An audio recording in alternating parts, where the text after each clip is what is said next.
Hello guys, good morning, welcome pa rin sa magulong table.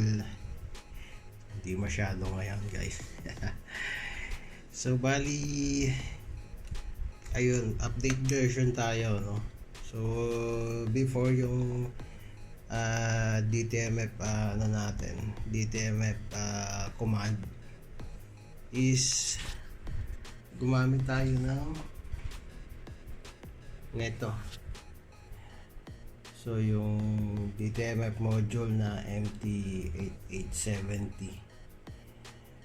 So ayun, kaka-research natin. So ito DTMF pa rin, pero wala na neto. So hindi na tayo gagamit neto. So yan, meron pa tayong stock niyan, pero hindi na natin magagamit. Siguro sa ibang project magagamit natin yan. But dito sa version na to, try natin. So ito yung aking portable.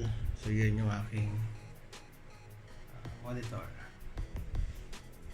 So try natin, oh. So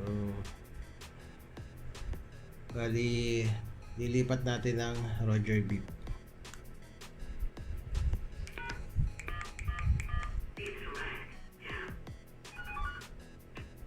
Ayan, sinasabi niya beep select down.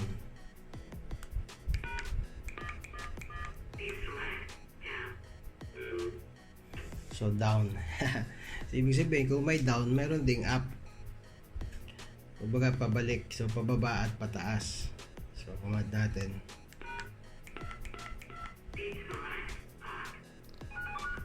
So up.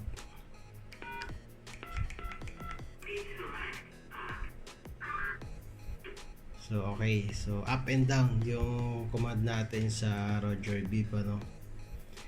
So as of now, yung DTMF ko mapapansin nyo pare-pareho, pero depende sa inyo kung gusto natin baguhin. Halimbawa, yung number na paborito nyo, halimbawa 0130, gano'n halimbawa, pwede nating baguhin yon. So ilalagay ko sa program kung ano yung gusto nyo or yung madaling tandaan para sa inyo.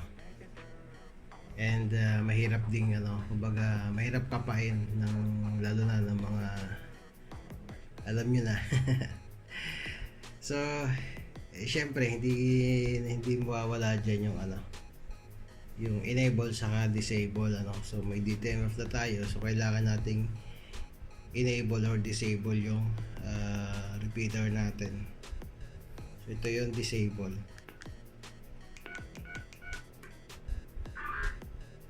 Tapos hindi pumasok.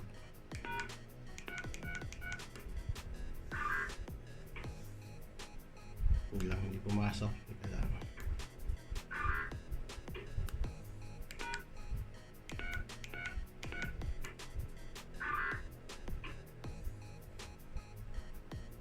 Hindi pumasok yung command natin. Teka lang.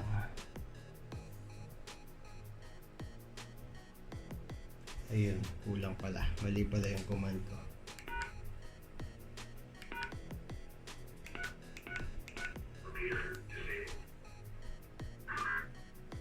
So yun, disable.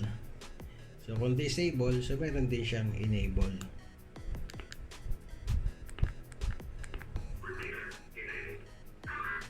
So meron din siyang enable. So yun.